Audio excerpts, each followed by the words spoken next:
altijd ingegeven. Ja, als je dat van tevoren geweten had, had je het niet gedaan. Ja, je begint hè. Ja. Je weet het niet altijd van Ja. tevoren. Nou, leuk. Nou, dit is denk ik een eigen... Nou, dus het is natuurlijk een brandmerkje, soort ja, brandmerk, ja. maar wel van u zelf.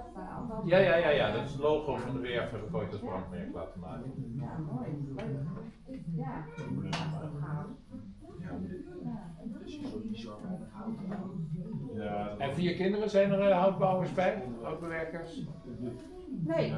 Ik heb hier wel een stagiaires uit Katwijk. Ik denk dat ik zelf het leukste vind om hout te bewerken. Ja. De stagiairs komen hier vooral